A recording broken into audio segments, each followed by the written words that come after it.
Wesh les gars, ici Werex, nouvelle vidéo un petit peu spéciale, puisqu'elle va débuter une série entre guillemets de vidéos où je vais vous présenter des animés sous forme de classement. C'est pas quelque chose qu'on pourrait considérer de original, on va dire, parce qu'il y a beaucoup de chaînes qui font à peu près le même contenu que moi, qui font des trucs à peu près pareils, sous forme de top ou quoi que ce soit. Mais je trouve que c'est vraiment quelque chose de bien parce que ça me permet de vous présenter vraiment beaucoup d'animés tout en passant moins de temps au niveau du montage, etc. Parce qu'au final, j'aurais qu'à monter une seule vidéo. Le seul inconvénient, c'est que du coup, pour présenter un personnage d'animé ou un animé carrément, eh bien, j'irai moins dans les détails forcément parce que je n'ai pas passé 6 minutes sur chaque animé ou personnage d'animé. Je pense que vous pouvez me comprendre. Mais juste avant que la vidéo commence, qu'on parte dans le sujet, etc., je voulais juste mettre quelques petites choses au point.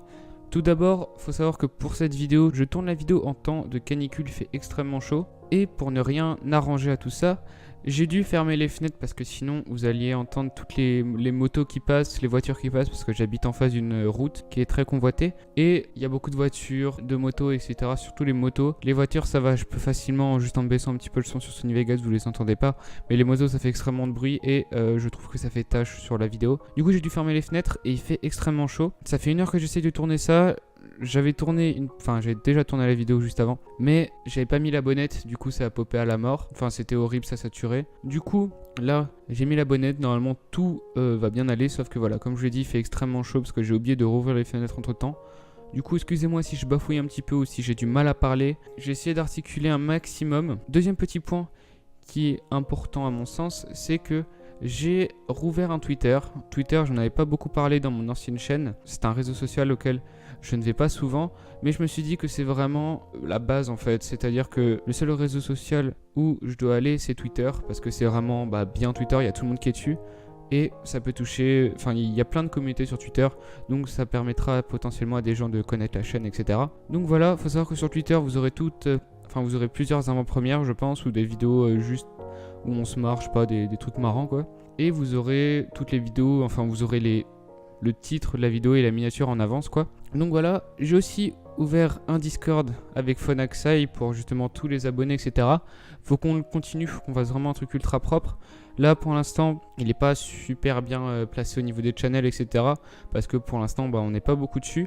Il n'y a que des potes. Si on voit qu'il y a beaucoup de gens sur le Discord qui viennent tout simplement pour parler, etc. Pour parler avec nous, pour jouer avec nous aussi. Il faut savoir qu'on joue beaucoup aux jeux style, je sais pas, genre Fortnite en ce moment. J'y joue beaucoup parce que j'ai acheté le pass de combat pour ceux qui s'y connaissent un minimum. J'ai acheté le pass de combat et j'aimerais bien le terminer justement avant la fin de la saison. Bref, en ce moment j'y joue beaucoup. Et du coup, si vous voulez par exemple jouer avec moi et Phonaxai, vous pouvez venir. Phonaxai, il joue à pas mal de jeux comme Ozu, Revelation, on joue aussi à Black Desert. Enfin, on joue à pas mal de jeux, donc si vous voulez venir jouer avec nous, il n'y a aucun problème, vous pouvez venir. Même pas besoin de nous demander, vous allez sur le Discord, vous rentrez dans un channel et puis on va vous rejoindre. Du coup voilà, parenthèse fermée, je vais vous énumérer 3 personnages complètement overpowered. Donc overpowered, pour ceux qui ne connaissent pas justement ce terme, c'est un personnage qui est vraiment ultra cheaté. Dans le sens là, ça va être que des protagonistes, donc des héros principaux on va dire. Des personnages, des héros d'histoire plutôt ultra cheatés qui sont souvent les plus forts de leur monde en gros.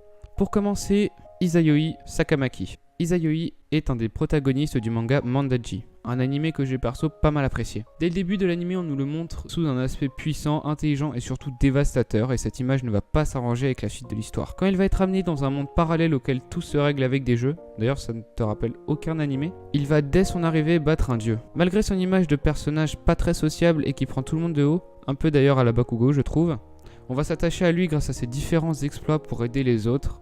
Et c'est grâce à ça que j'ai pu m'attacher au personnage. Parce que sinon, je vous dis tout de suite, l'anime j'aurais pas pu le continuer. En deuxième, Tatsuya Shiba. Tatsuya est le protagoniste du manga Maoka Koko no Retosei. Pour lui, c'est un peu différent. Quand Tatsuya arrive dans l'école de magie, donc au début de l'histoire quoi, on a une image de lui comme un mec sans réelles émotions. Il ne rejette aucune émotion, il a une tête neutre on pourrait dire. Il ne sourit jamais, il ne pleure jamais, à part quand il est avec sa sœur Miyuki Shiba qui est d'ailleurs une des meilleures élèves de cette école de magie, alors que Tatsuya, il faut savoir qu'à première vue, il n'a pas de magie en fait. C'est quelqu'un qui est très mauvais en magie. Il faudra attendre quelques épisodes pour avoir un petit aperçu de ses capacités au combat. Je sais pas si c'est grâce à l'anime ou réellement au personnage, mais j'ai vraiment accroché justement à l'histoire du personnage principal, etc. qu'on nous dévoile au fur et à mesure de l'anime. Malgré que Tatsuya soit vraiment, comme j'ai dit juste avant, un personnage sans vraiment d'émotion. On a vraiment l'impression qu'il prend tout le monde de haut alors qu'en fait pas du tout en fait. Vous allez comprendre au fur et à mesure de l'histoire et c'est vraiment un animé que je vous conseille juste pour ça en fait. En troisième, Takuma Sakamoto. Takuma est le personnage principal du manga Isekai Maoto Shokan Shoujo no Dorei Majutsu. Oui, le nom est un peu trop long. Bon, à la base, Takuma n'a rien de spécial. Il a toujours été associable, ce qui fait que toute sa vie, il l'a passé seul, sans réels amis. Mais dans un MMORPG, Takuma est connu sous le nom de Diablo, le personnage le plus puissant de son jeu. Et un jour, il est invoqué dans un monde parallèle, qui est en fait le MMORPG dans lequel il était appelé Diablo. Pour lui, c'est encore différent. Il n'avait jamais parlé à de réelles personnes avant qu'il soit invoqué, ce qui lui donne un air inoffensif pour nous. Mais pour les personnes du monde parallèle, il a plutôt une image de démon totalement cheaté qui prend contrôle de tout le monde ultra facilement.